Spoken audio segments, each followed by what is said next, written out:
LT grade और junior edit की तैयारी कर रहे हैं सभी दोस्तों को पंकज ओझा का नमस्कार। गुड मॉर्निंग दोस्तों वीडियो लेके आने में थोड़ा सा लेट हो रहा था क्योंकि कई बार ये देखना पड़ता है कि सबसे ज़्यादा इम्पोर्टेंट टॉपिक क्या है, और आंख मूंद कर कोई वीडियो देना मेरा उद्देश्य नहीं होता।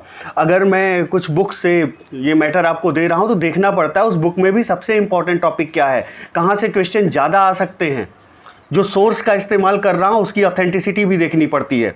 तो इसलिए कई बार वीडियो लेके आने में टाइम लगता है। आंख मूंद के देना हो, आपके जो आपका इंटरेस्ट है उसका ध्यान ना रखना हो तो बहुत आसान है, इतना मटेरियल मेरे पास है मैं कुछ भी देता चला जाऊंगा। लेकिन ऐसा नहीं है, मैं बहुत ध्यान से एक एक चीज़ को देख के कि जूनियर एडिट के हिसाब से क्या इंपॉर्टेंट है, एलटी के हिसाब से क्या इंपॉर्टेंट है, उस हिसाब से मैं वीडियो डालता हूँ। उस हिसाब से किस सोर्स से वीडियो डालने हैं उसका चयन करता हूँ। आइए देखते हैं दोस्तों, ये जो क्वेश्चंस मैं लेके आया हूँ ये जूनियर एडिट और एलटी के लिए इक्वली इंपॉर्टेंट है। आइए देखते हैं पहला क्वेश्चन।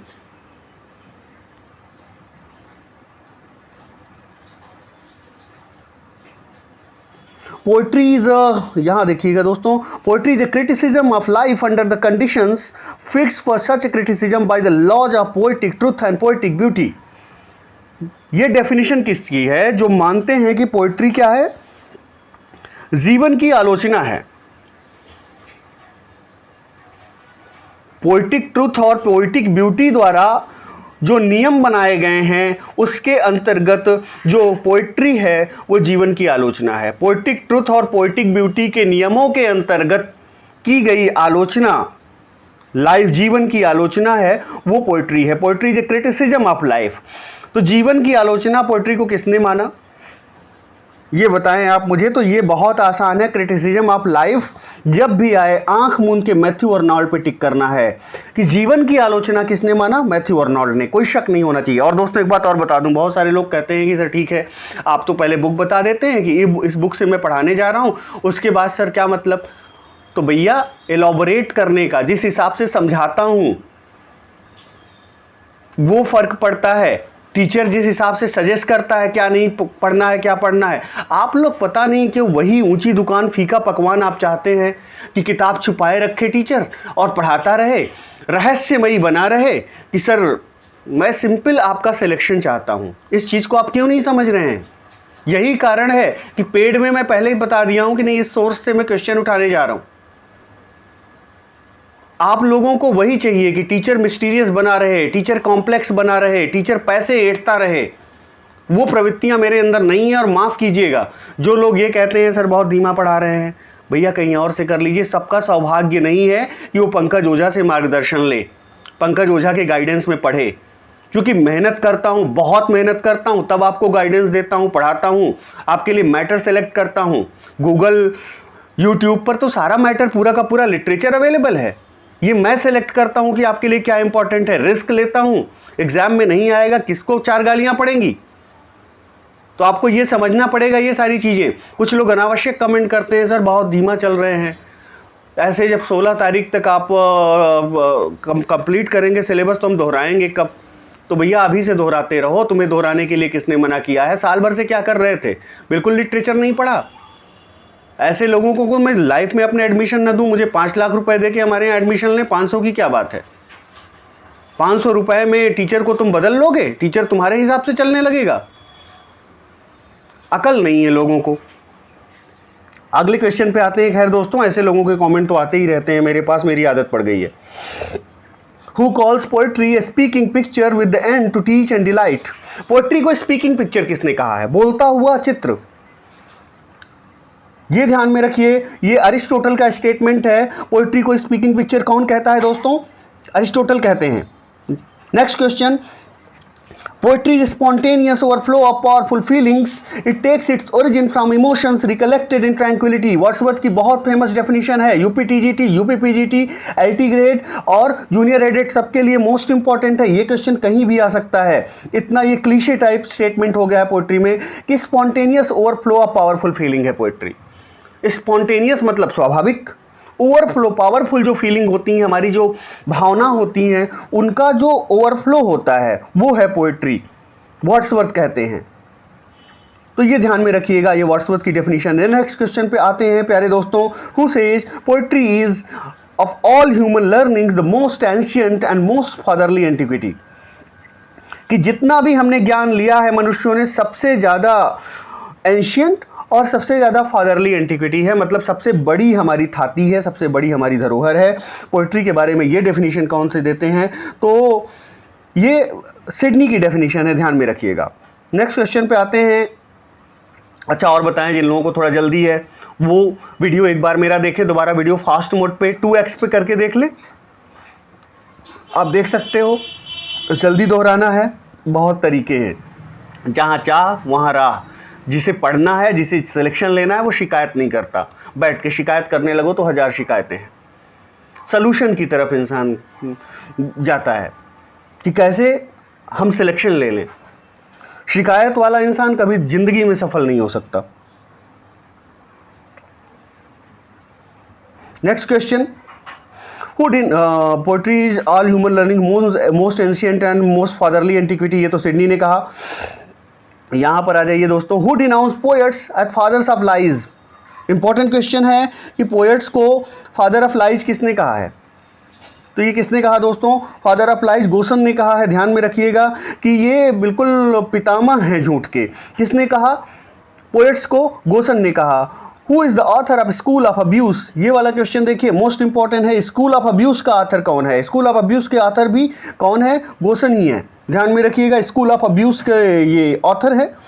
नेक्स्ट क्वेश्चन, ये बहुत इंपॉर्टेंट है। Poets are unacknowledged legislators of the world, कि जो पोएट्स हैं वो विधाता हैं इस संसार के, लेकिन उन्हें पहचान नहीं मिली है, कोई मानता नहीं इस बात को। ये किसका ऑब्जर्वेशन है, ये किसका स्टेटमेंट है, poets are unacknowledged legislators of the world, ये किसका स्टेटमेंट है दोस्तों, ये शैले का स्टेटमेंट है। इसलिए बहुत इंपॉर्टेंट हो जाता है एलटी के लिए, पीजीटी के लिए, टीजीटी के लिए नहीं, एलटी, पीजीटी और जूनियर, इनके लिए मोस्ट इंपॉर्टेंट हो जाता है, शैले का स्टेटमेंट है। Who put poets, pipers, players and gestures in one group and call them caterpillars of Commonwealth, मतलब किसने पूछ रहा है कि कवियों को, पाइपर्स को, प्लेयर्स को, जेस्टर्स को एक ग्रुप में रखा है, उन्हें क्या बोला है कि कैटरपिलर है ये कॉमनवेल्थ के, कि मतलब कठफड़वा हैं। कैटरपिलर्स एक पक्षी होता है, तो कैटरपिलर्स हैं कॉमनवेल्थ, ये किसने बोला, कॉमनवेल्थ के कैटरपिलर्स किसने बोला, पोएट्स को, पाइपर्स को, प्लेयर्स को, जेस्चर्स को। अच्छा क्वेश्चन है, गोसन ने ही बोला है, ध्यान में रखिएगा। नेक्स्ट क्वेश्चन पे आते हैं दोस्तों।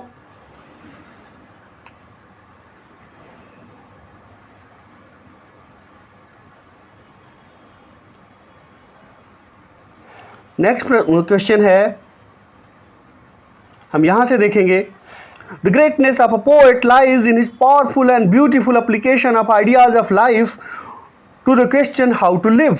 Whose observation is this, idea of life, criticism of life. आप ट्रिक्स पूछते हैं, ट्रिक्स बताता हूं आपको, आगे भी बताऊंगा ट्रिक्स। अब ये सोचिए कि एक साथ सर पूरी ट्रिक्स ही बताने लग जाए तो वो आपके लिए फ़ायदेमंद नहीं है। जो दवा जब आपको पिलाई जानी है मुझे बहुत अच्छे से मालूम है, तो इस चीज़ को आप समझा कीजिए। जहां आपको ट्रिक्स एंड कोड्स की ज़रूरत होगी मैं नहीं हिचकूंगा, अगर मुझे छुपाना होता तो मैं अभी तक छुपा लिया होता।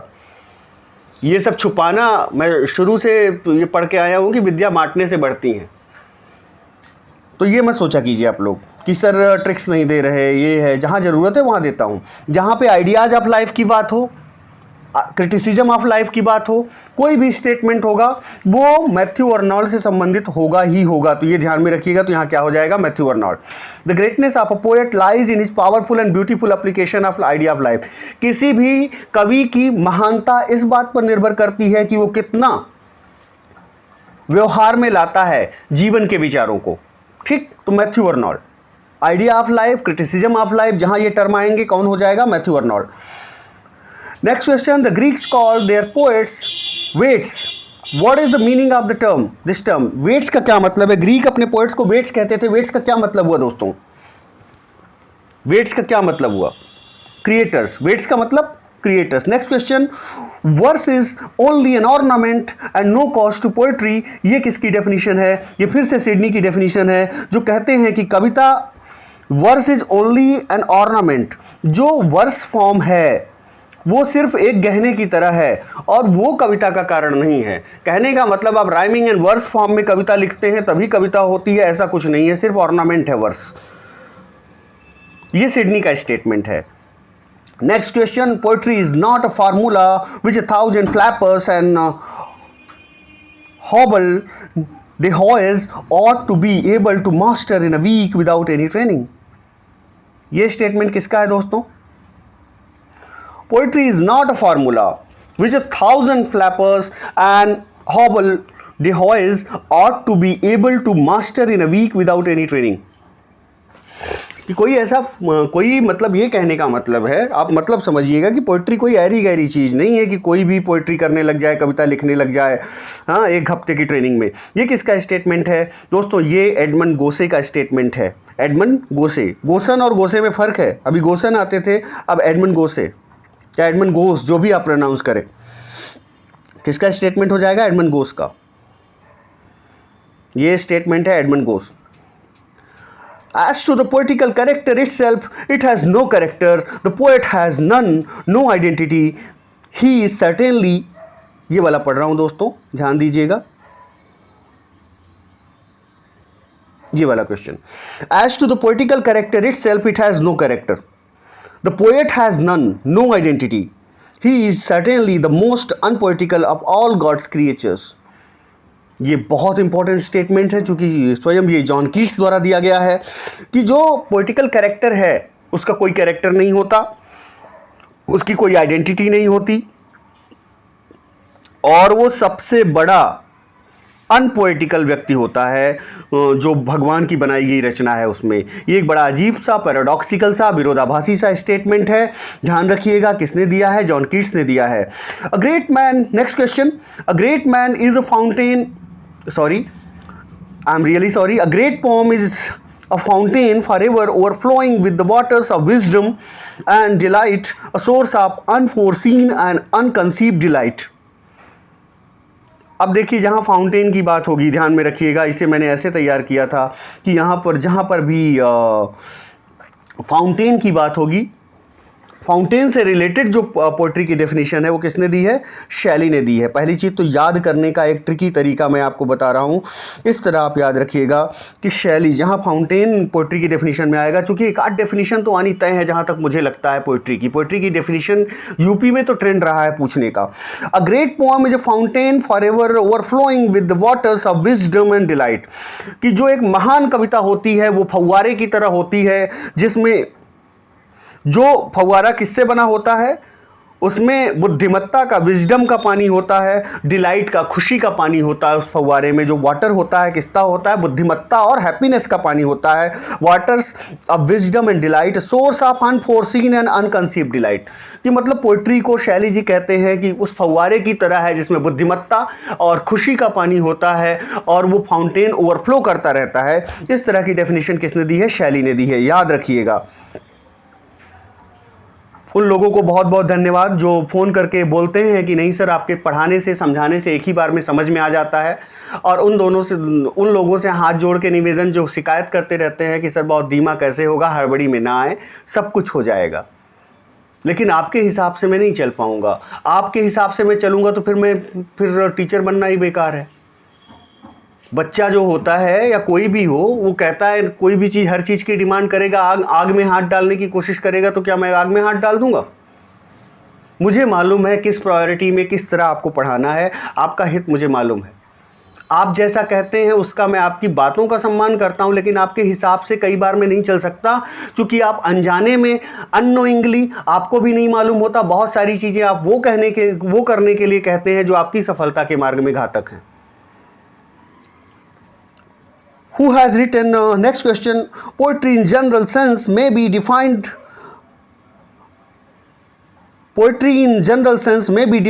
to be the expression of imagination, and poetry is connotative with the origin of man।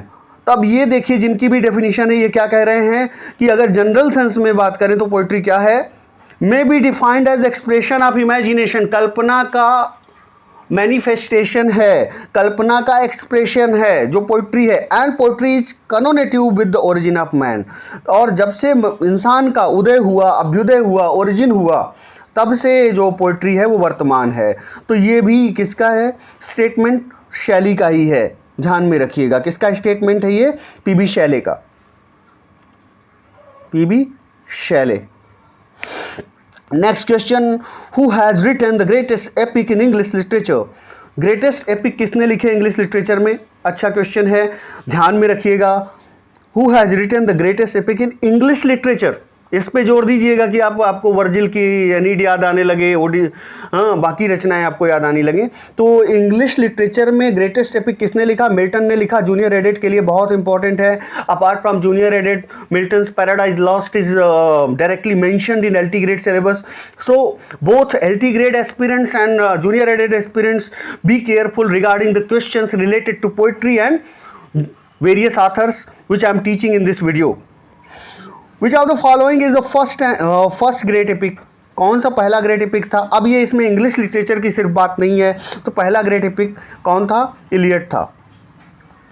Next, who is the author of Iliad? Iliad का ऑथर कौन था? ये क्वेश्चन बिल्कुल मिस नहीं कीजिएगा, जूनियर एडेड वालों तो बिल्कुल मिस नहीं कीजिएगा इन क्वेश्चन से। ये बहुत मोस्ट इंपॉर्टेंट क्वेश्चन है, इनसे प्रश्न आने ही आने हैं। इलियड का ऑथर कौन है? इलियड का ऑथर कौन है? होमर है, ध्यान में रखिएगा। कौन है? Homer. Next question, who is the author of Beowulf? Beowulf का ऑथर कौन है? मोस्ट इंपॉर्टेंट, इसमें से कोई नहीं, क्योंकि इसके जो ऑथर का नाम ही नहीं पता है हमें, तो नन ऑफ दीज हो जाएगा। Next question, who is the author of Odyssey? Odyssey का ऑथर कौन है दोस्तों? ओडिसी के भी ऑथर होमर हैं, ध्यान में रखिएगा। कौन है ऑथर? होमर। ये आपके आंसर यहाँ पर होमर हो जाएंगे। नेम, ये वाला क्वेश्चन देखिए, name the epic written by Tasso. Tasso द्वारा कौन सा जेरूसलम डिलीवर्ड लिखा गया? कि कौन सा एपिक लिखा गया टासो द्वारा? जेरूसलम डिलीवर्ड लिखा गया, ध्यान में रखिएगा। नेक्स्ट आते हैं,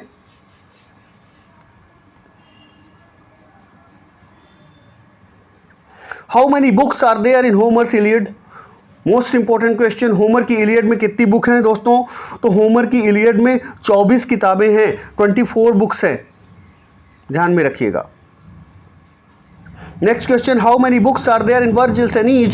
वर्जिल की एनीड में कितनी किताबें हैं? तो 12 पुस्तकें हैं, 12 किताबों में, 12 बुक्स में लिखा गया।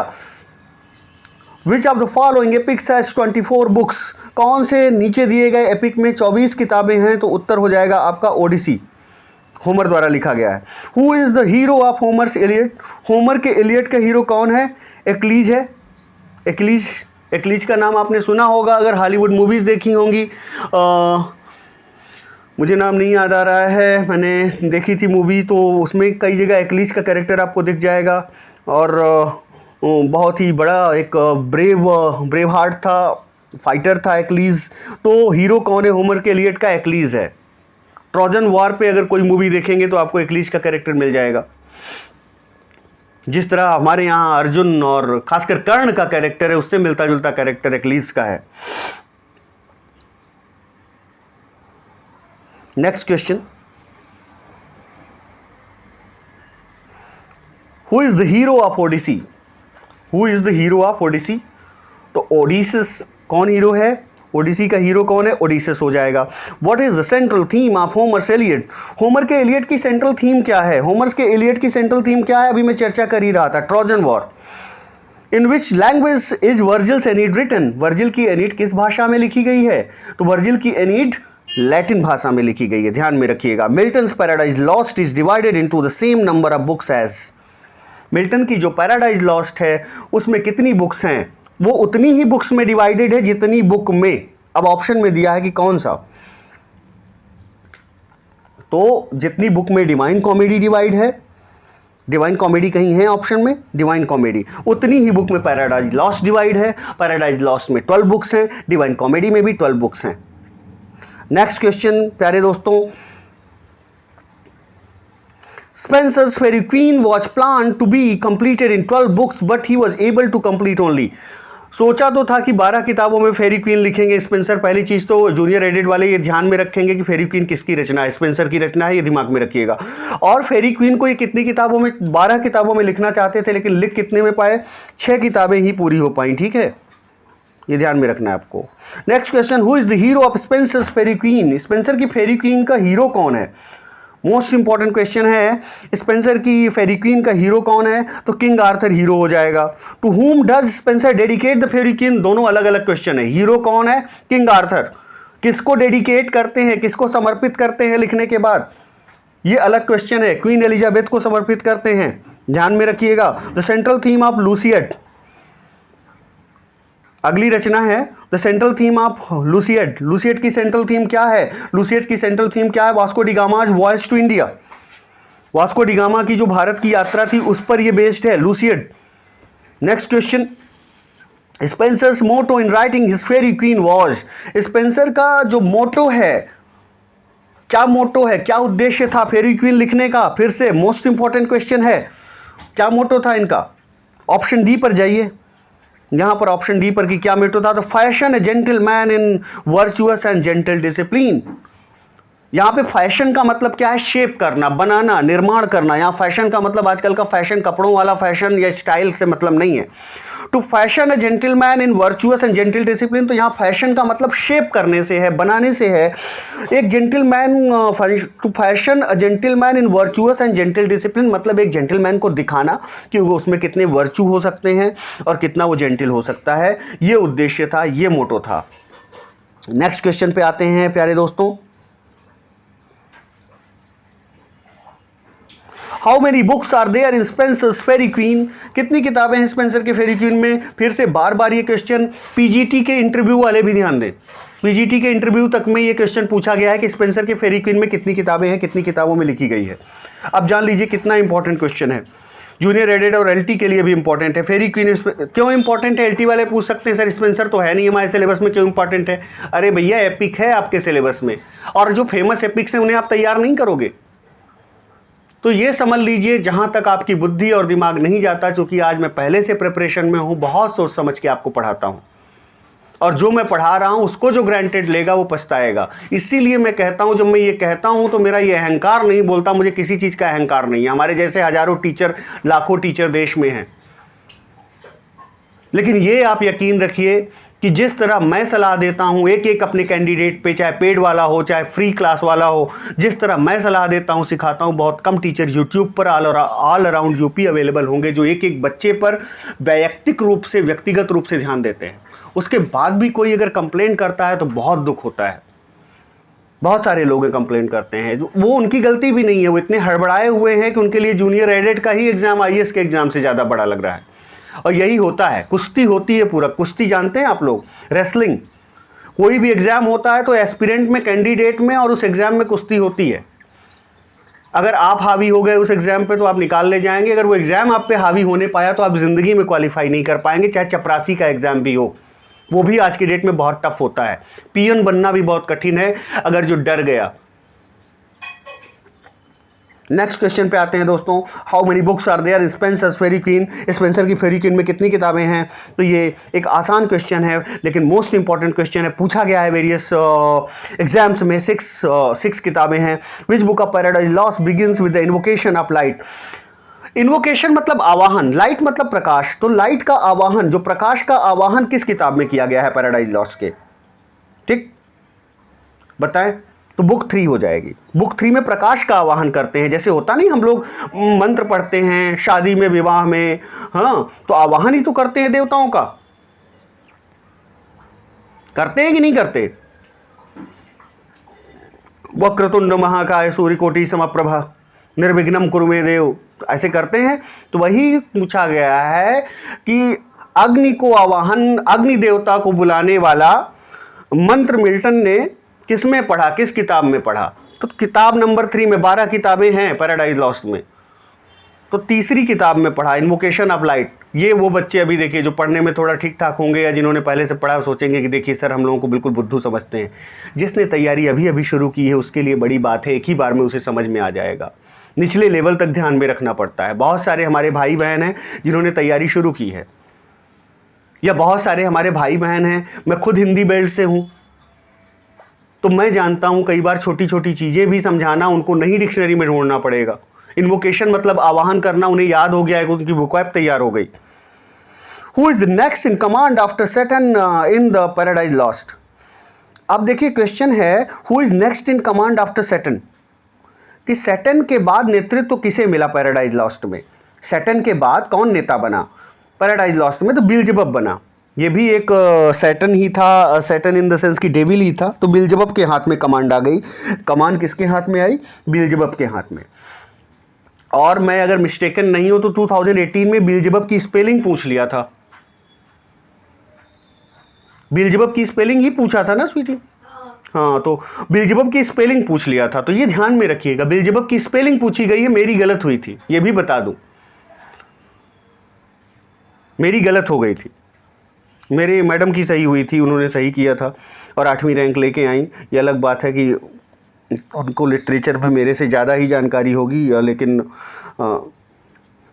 होता है कि अब मेरी फर्स्ट रैंक हो गई, उनकी 8th रैंक हो गई। What in me is dark, next question पे आते हैं।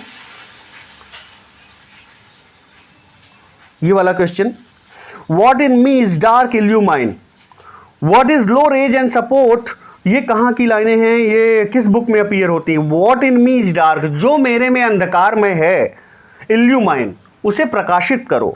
तमसो मां ज्योतिर्गमय अपने यहाँ कहा गया है, तमस मतलब हमें अंधेरे से प्रकाश की ओर ले जाओ। सेम चीजें मिल्टन इंग्लिश में कह रहे हैं, what in me is dark illumine, जो भी हमारे जीवन में अंधेरा है उसे प्रकाशित करो। What is low rays and support, जो हम एक रसातल में गिरे हुए हैं, बिल्कुल नीचे हैं, हमें ऊपर उठाओ, हमें सपोर्ट करो। ये किस बुक में बात करते हैं? ये बुक 1 में बात की गई है। अगर बुक 1 में बात की गई है तो जाहिर सी बात है डायरेक्टली एलटी ग्रेड के सिलेबस में है, बुक 1, ध्यान में रखिएगा।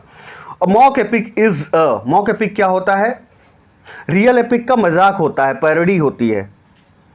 रियल एपिक की पैरोडी होती है। जैसे एलटी वालों से अगर मैं बात करूं डायरेक्टली, तो अब जैसे पोप का रेप ऑफ द लॉक है। रेप ऑफ द लॉक क्या है? रियल एपिक की मॉकरी है, उसमें मजाक उड़ाया गया है। वो लोग कार्ड खेल रहे होते, ताश खेल रहे होते हैं और उसकी संज्ञा युद्ध से दे दी जाती है कि युद्ध चल रहा है। तो कहने का मतलब बहुत बढ़ा चढ़ा के जो थीम होगी मॉक एपिक की वो बहुत ट्रिवियल होती है। ओके, ध्यान में रखिएगा। तो पैरोडी ऑफ रियल एपिक होता है, रियल एपिक की नकल होती है, मजाकिया नकल होती है। कहने का मतलब किसी के जैसे एक्टिंग या मिमिक्री करना, वैसे उस टाइप का होता है। ध्यान में रखिएगा इस चीज़ को। नेक्स्ट क्वेश्चन पे आते हैं।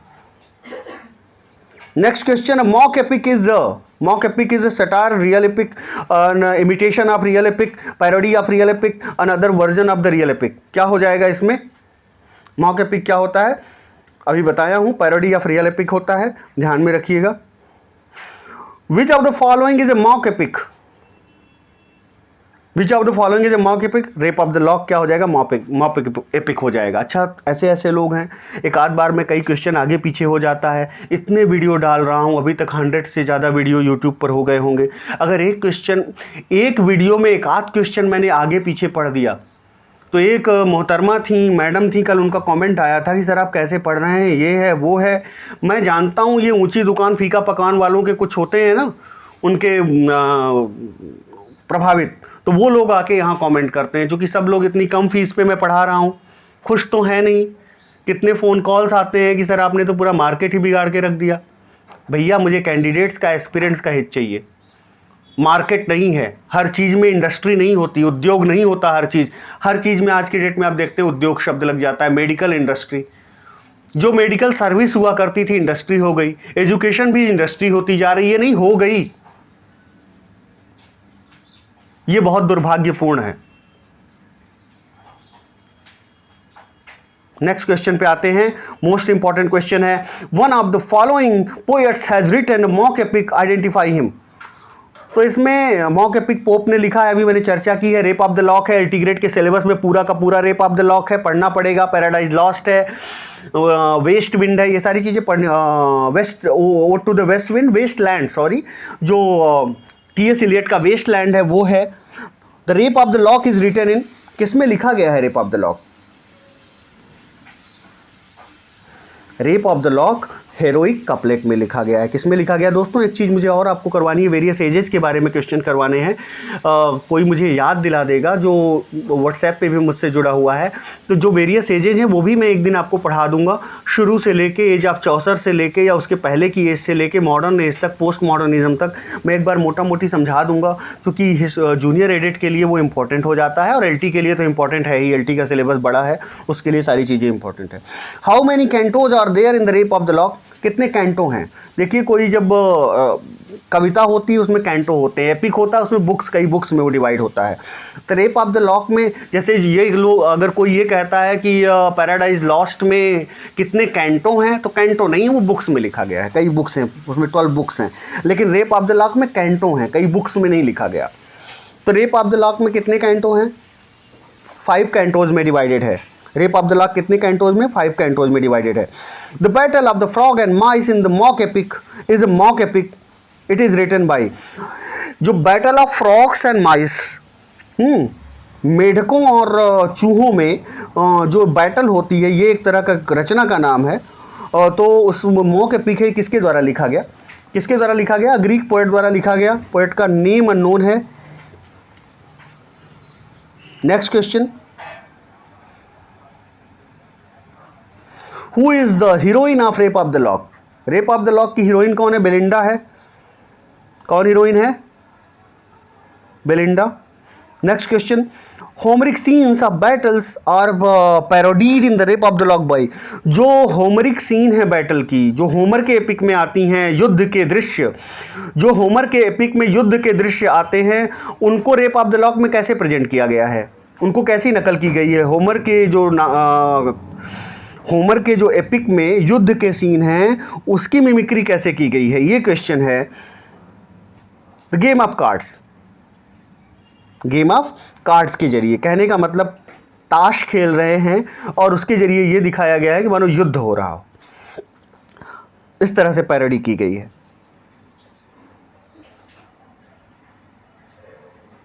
नेक्स्ट क्वेश्चन, ये वाला क्वेश्चन दोस्तों, a large number of sylphs are given the charge of protecting Belinda's petticoat in the Rape of the Lock, how many sylphs are given the charge?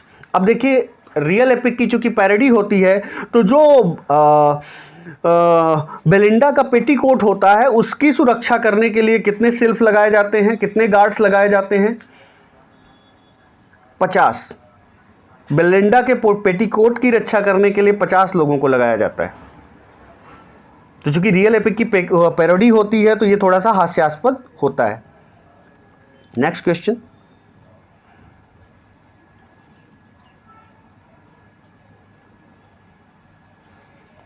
Belinda is completely broken hearted about the clipped lock of hair. The poet consoles her in the end by saying, अब Belinda के बाल काट लिए जाते हैं, थोड़ा सा बहुत थोड़े से बाल उसके काट लिए जाते हैं, तो वो बहुत ज़्यादा दुखी होती है, बहुत उसका दिल टूटा हुआ होता है। तो कभी उसे क्या कह के सांत्वना देता है, ये प्रश्न है। Belinda is completely broken hearted about her clipped lock of hair, the poet consoles her in the end by saying, क्या कह के कंसोल करता है?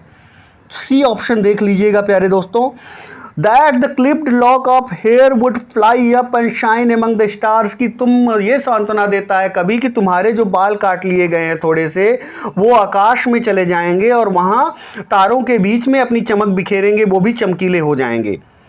Next question, how many lines are there in sonnet? Sonnet में कितनी लाइनें होती हैं दोस्तों? 14 लाइन्स होती हैं। ध्यान रखिएगा, LT, junior edit, TGT, PGT, कोई भी एग्जाम लिटरेचर का दे रहे हो, भूलिएगा नहीं। What are the first 8 lines of Petrarchan sonnet called? जो पेट्रार्क, कई तरह के सोनेट होते हैं, पेट्रार्कन सोनेट होता है। पेट्रार्कन सोनेट के बाद कौन सा होता है? स्पेंसेरियन होता है, शेक्सपियरियन होता है। पेट्रार्कन कोई भी मिल्टॉनिक या इटालियन सोनेट भी कहते हैं। कहने का मतलब Petrarchan sonnet, Miltonic sonnet, Italian sonnet सब एक ही हो गए। उसके बाद एक स्पेंसेरियन सोनेट भी होता है और शेक्सपियरियन सोनेट भी होता है, जो कि इंग्लिश सोनेट के नाम से भी जाना जाता है। तो इन सोनेट्स को ध्यान रखिएगा, इन तीनों प्रकार के सोनेट्स की, चाहे पेट्रार्कन हो, मतलब पेट्रार्कन को ही इटालियन और मिल्टॉनिक भी कहा जाता है, इसकी राइमिंग स्कीम अलग होगी। दूसरे टाइप का स्पेंसेरियन हो गया, उसकी राइमिंग स्कीम अलग होगी। तीसरे टाइप का शेक्सपियरियन हो गया, या शेक्सपियरियन को भी इंग्लिश सॉनेट भी कहते हैं, इसकी राइमिंग स्कीम अलग होगी। बीइंग अ कैंडिडेट एस्पिरेंट आप जूनियर एडेड के हों आप, या आप टीजीटी या एलटी की तैयारी कर रहे हो, इन सब की राइमिंग स्कीम आपको रटी होनी चाहिए। और इन सब की राइमिंग स्कीम को कोड्स एंड ट्रिक्स के जरिए मैंने समझाया है, मेरे यूट्यूब के प्लेलिस्ट में चले जाइएगा, आपको मिल जाएंगे। बार बार उस चीज़ को मैं कोड्स एंड ट्रिक्स नहीं बताऊंगा, आप वहां पे चले जाइए, आपको मिल जाएगा। तो पहली 8 लाइनें पेट्रार्कन सॉनेट की क्या कही जाती हैं? ऑक्टेव कही जाएंगी। पहली 8 लाइनों को क्या कहा जाएगा? ऑक्टेव। सॉरी, ये octave. Okay, next question, what are the last 6 lines of a Petrarchan sonnet called? Sestet कहा जाएगा। क्या कहा जाएगा? सेस्टेट। 8 लाइनों को शुरू की, 8 लाइनों को ऑक्टेव, उसके बाद 8 में फिर चूंकि टोटल 14 लाइनें होती हैं, लास्ट की 6 लाइन्स को sestet. The last 6 lines of Miltonic sonnet are divided into 2 groups of 3 lines each. What are the group of 3 lines called? जो मिल्टॉनिक सॉनेट होता है, मैंने पहले ही बताया कि मिल्टॉनिक, पेट्रार्कन और ये इटालियन, इन सॉनेट में कोई फ़र्क नहीं होता, एक ही के कई नाम हैं। तो जो मिल्टॉनिक सॉनेट है वो, उसका जो सेस्टेट है, जो लास्ट की 6 लाइनें हैं, वो 2 ग्रुप में विभाजित होती हैं, 3-3 के 2 ग्रुप में सब डिवाइडेड हो जाती हैं। और what is the group of 3 lines called? In 3 lines के ग्रुप को क्या बोलेंगे? टर्सेट बोलेंगे। क्या बोलेंगे दोस्तों? टर्सेट।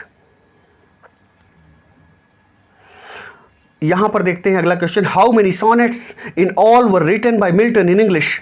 अच्छा क्वेश्चन है। कितना इंग्लिश में कितने सॉनेट लिखे गए? ध्यान रखिएगा, मिल्टन ने दूसरी लैंग्वेजेज में भी सॉनेट लिखे हैं। क्योंकि आप लोग फिर भैया हल्ला करना शुरू कर देते हो, क्योंकि ये सारे क्वेश्चन थोड़े से, जैसे ये मिल्टन वाला क्वेश्चन है, थोड़ा सा बहुत लोगों को समझ में नहीं आता। तो how many sonnets in all were written by Milton in English? English में कितने सॉनेट लिखे गए मिल्टन द्वारा? इंग्लिश में ध्यान रखिएगा कितने लिखे गए? 18। कंफ्यूज मत होइएगा। 18 लैटिन में लिखे, इंग्लिश में लिखे गए। ध्यान रख लीजिएगा, इस पे क्वेश्चन नहीं आने चाहिए। अनावश्यक क्वेश्चन मैं नहीं पसंद करता, ये सब पसंद आप लोगों को बिल्कुल समझ में नहीं आता। 18 इंग्लिश में लिखे गए, 1 हैब्रू में लिखा है मिल्टन ने, 5 लैटिन में लिखा है। 18 अंग्रेजी में, 1 हैब्रू में, 5 लैटिन में, टोटल कितने हुए? 18 1 19 5 24, टोटल 24 लिखे हैं। अगर पूछा जाए टोटल कितने लिखे हैं, तो टोटल 24 लिखे हैं, 24। इंग्लिश में कितने लिखे? 18 लिखे। बहुत लोग 19 भी मानते हैं, लेकिन वो पता नहीं कहाँ से मानते हैं, हमें नहीं पता। ऑप्शन में खैर 18 और 19 दोनों देगा भी नहीं। तो टोटल 18 अंग्रेजी में, 1 हेब्रू में, 5 लैटिन में। याद रहेगा? आगे आते हैं। How many sonnets in all were written by Milton in Latin? Latin में टोटल कितने लिखे गए? तो अभी आपको बताया हूं कितने लैटिन में लिखे गए, 5 लैटिन में लिखे गए। How many sonnets in all were written by Shakespeare? ये भी अच्छा क्वेश्चन है। शेक्सपियर द्वारा कितना लिखा गया? पता ही होगा आपको, उत्तर बताने की जरूरत है नहीं, मैंने टिक कर दिया। Who wrote the sonnet series entitled Amoretti? ये जो सोनेट की सीरीज है, ये जो सोनेट की सीरीज एमरोटी किसने लिखी है? स्पेंसर ने लिखी है। ध्यान में रखिएगा, ये सब क्वेश्चन पूछे जाएंगे। इसको जो मिस करेगा, ये इंडिस्पेंसिबल वीडियो है, पिछले वीडियोज की तरह ही बहुत इंपॉर्टेंट है।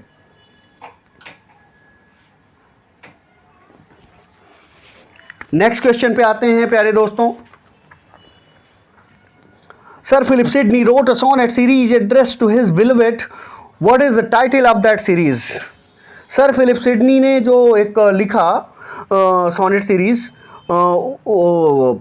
अपनी बिलवेट को, अपनी प्रेमिका को संबोधित करके सर फिलिप सिडनी ने सोनेट सीरीज लिखा। What is the title of that series? उसका टाइटल क्या है? टाइटल है Astrophel and Stella. Astrophel and Stella इसका टाइटल है। Next question, what is the title of the series of sonnet written by Elizabeth Barrett Browning? Elizabeth Barrett Browning ने जो sonnet series लिखी, उसका टाइटल क्या है? उसका टाइटल है, क्या टाइटल है? Sonnets from Portuguese. Sonnets from Portuguese. The sonnet series entitled River Duddon and sonnets was written bye.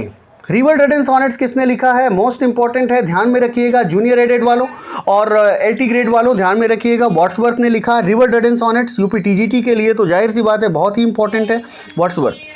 What is the title of the sonnet written by Samuel Daniel? Samuel Daniel द्वारा जो sonnet series लिखी गई उसका क्या नाम था? Dahlia नाम से लिखा इन्होंने sonnet series. What is the title of the sonnet series written by John Donne? John Donne द्वारा लिखी गई सोनेट सीरीज कौन सी है? होली सोनेट्स। नेक्स्ट आते हैं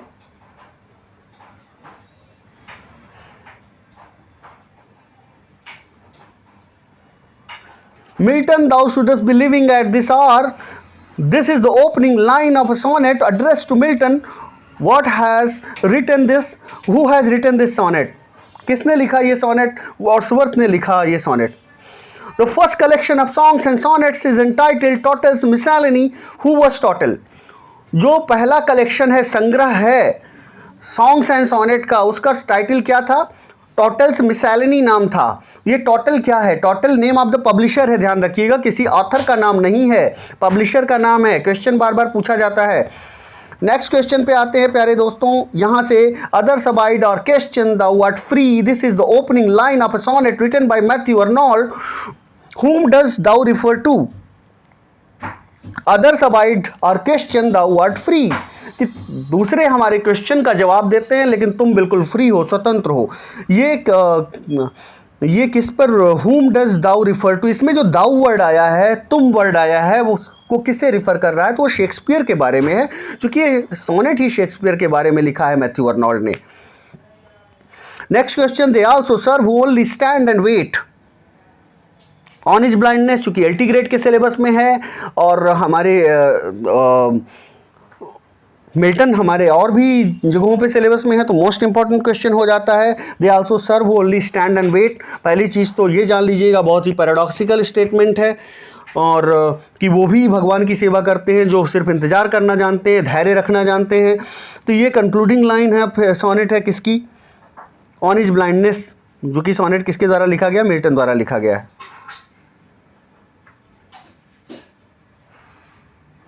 नेक्स्ट आते हैं यहाँ पर दोस्तों,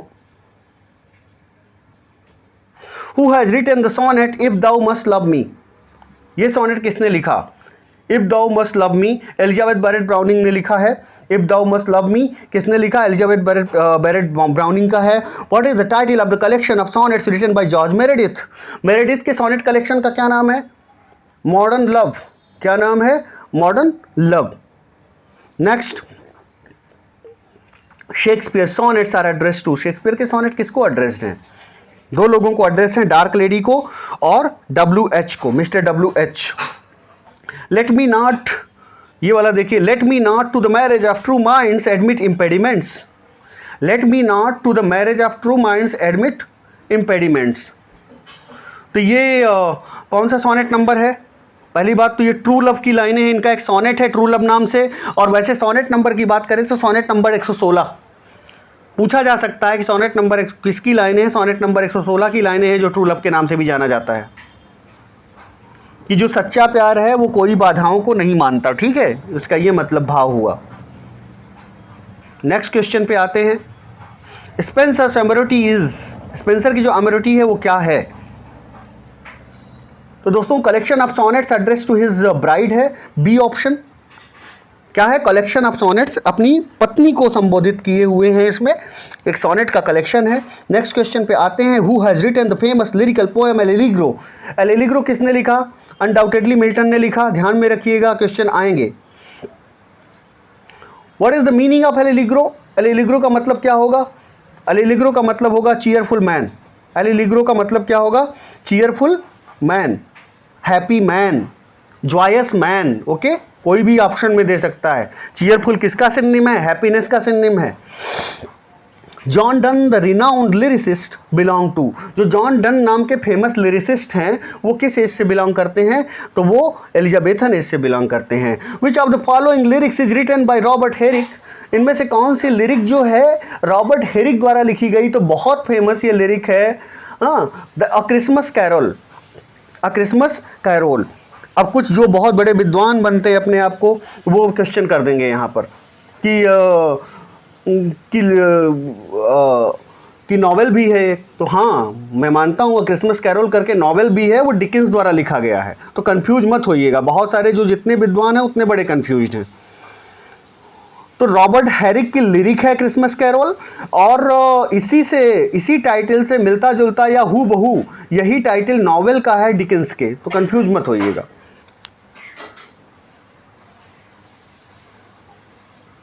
Oh my love's like a red red rose, a very popular lyric opens with this line, who has written this lyric?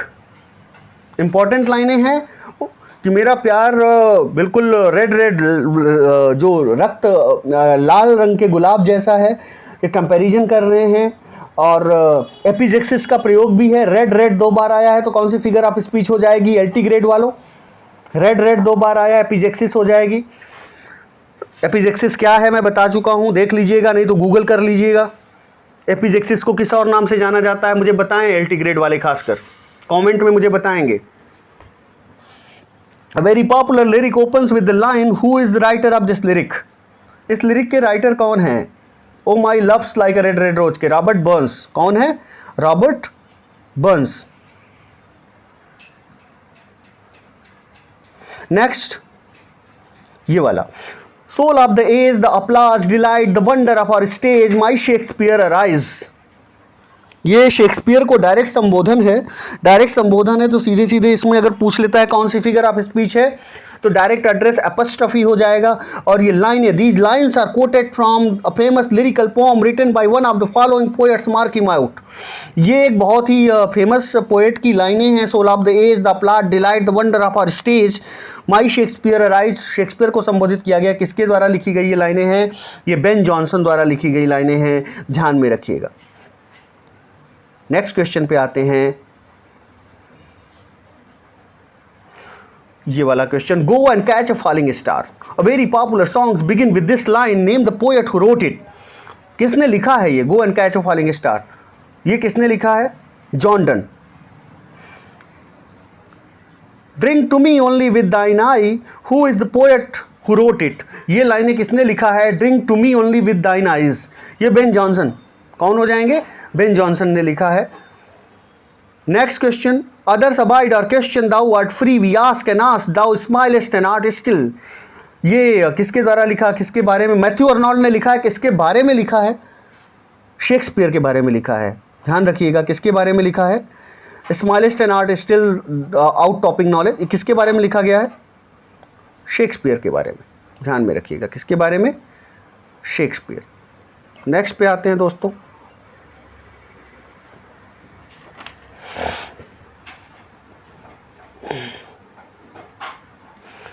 just for a handful of silver he left us, just for a ribbon to stick in his coat।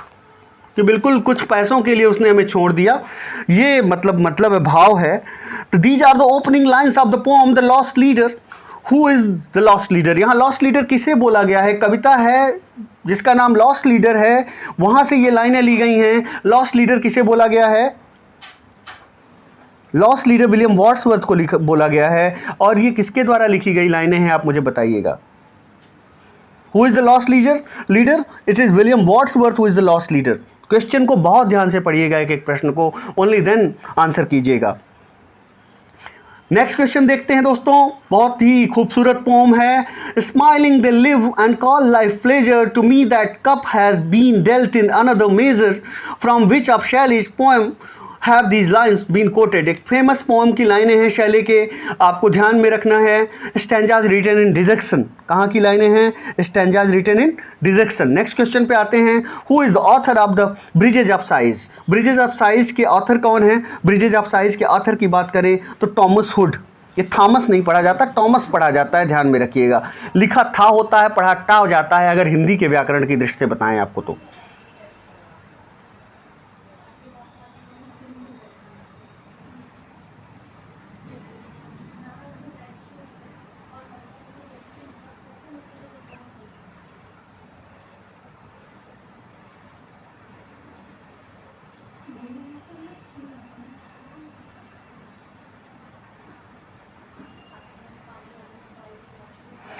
तो smiling they live, यहाँ पे फिर से देख लेते हैं दोस्तों। Smiling they live and call life pleasure, to me that cup has been dealt in another measure, from which Shelley's poem have these lines been quoted, कहाँ से शैली की किस पोएम से ली गई, स्टैंजाज रिटन डिजेक्शन से ली गई हैं। उसके बाद जो अगला क्वेश्चन मैं पढ़ रहा था, फिर से इसे देख लीजिए। Who is the author of the bridges of sighs, bridges of sighs के ऑथर कौन है, टॉमस हुड हैं। कौन है, टॉमस हुड। नेक्स्ट क्वेश्चन पे आते हैं यहाँ पर, फॉर दो from out of our born of time and place the flood may bear me, for I hope to see my pilot face to face when I have crossed the bar, when I have crossed the bar. These lines are quoted from Tennyson's Crossing the Bar. Who is the pilot of these lines? अब देखिए, कविता है, एक कविता दे दी गई है, उसकी लाइनें दे दी गई हैं और पूछा गया, चूंकि सब ये इंटरमीडिएट या कहीं ना कहीं हमने पढ़ा, इसलिए जूनियर एडिट के लिए इंपॉर्टेंट हो जाती है। For though from out of our born of time and place the flood may bear me far, I hope to see my pilot face to face when I have crossed the bar. These lines are quoted from Tennyson's Crossing the Bar. पहली चीज तो ये याद रखिए कि crossing the bar किसकी रचना है, Tennyson की रचना है। कई बार प्रश्न में उत्तर छुपे होते हैं, उसको भी सीखने की कला सीखिए। हु इज द पायलट, इसमें पायलट किसे कहा गया है, जो पायलट शब्द आया है भगवान के लिए आया है, गॉड के लिए आया है। The music in my heart I bore long after it was heard no more. These are the concluding lines of a poem written by Wordsworth. Which are the following poems? ये जो लाइनें दी गई, the music in my heart I bore long after it was heard no more, कि जो संगीत है वो आज तक मेरे हृदय में है और उसके बाद लंबे समय तक वो संगीत हमने कभी नहीं सुना। ये कहाँ की लाइनें हैं, ये हमें बतानी हैं। तो ये लाइनें सॉलिटरी रीपर की हैं, ध्यान में रखिएगा। उनकी फेमस रचना है, फेमस बैलेड है, लिरिकल बैलेड बहुत लोग इसे बोलते हैं, तो सभी नाम से जाने जाइएगा कि वर्ड्सवर्थ का सॉलिटरी रीपर अगर आ जाता है, क्या है, पहली बात तो सॉलिटरी रीपर वर्ड्सवर्थ की रचना है। क्या है, कुछ लोग लिरिकल बैलेड, कुछ लोग लिरिक, कुछ लोग बैलेड बोलते हैं, जिसको सब याद रखिएगा। सारे ऑप्शन एक साथ कभी नहीं देगा, एक साथ दे देगा तो क्वेश्चन विवादित हो जाएगा। Next question, O word O life O time, direct address किया गया है। O word O life O time to on whose last steps I climb, who has written these popular lines. इन पॉपुलर लाइन्स को किसने लिखा है, किसने लिखा है, शैले ने लिखा है। When I have fears that I may cease to be before my pen has gleaned my teeming brain. When I have fears that I may cease to be before my pen has gleaned my teeming brain. Whose popular lines are these? ये कहाँ की popular लाइनें हैं, ये Keats की popular लाइनें हैं, कहाँ से ली गई हैं बताइएगा आप मुझे।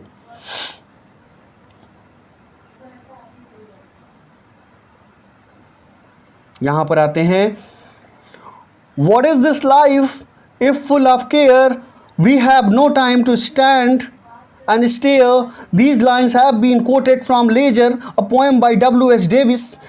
What does the poet want to say? इन लाइनों में जो पोएट है क्या कहना चाह रहा है, तो यहाँ पे सी ऑप्शन पे आ जाइए, that we have become too materialistic. Too materialistic हम हो गए हैं। What is this life is full of care, we have no time to stand and stare. हमें खड़े होने तक का समय नहीं है, हमें खड़े होकर किसी भी चीज़ को देखने तक का भी समय नहीं है। तो लेज़र से ली गई लाइन है कि हम बहुत ज़्यादा मटीरियलिस्टिक, बहुत ज़्यादा भौतिकवादी हो गए हैं।